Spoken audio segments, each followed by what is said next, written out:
Дахианы махны хэрэгцээг дотоодоос 100 хангахын тулд өнөөдөр бид яаж ажиллах ёстой вэ гэдэг дээр чуулж байна.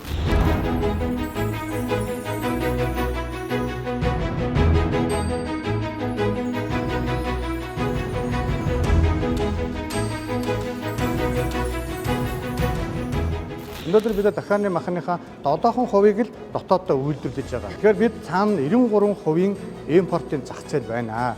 Тэгэхээр энэ импортын зах зээлийг оруулахын тулд манай дахианы аж ахуйд маань хоорондоо хоршоод 104 гишүүдтэй ийм томоохон хоршоо 10 аймаг дээр байгуулагдсан байна.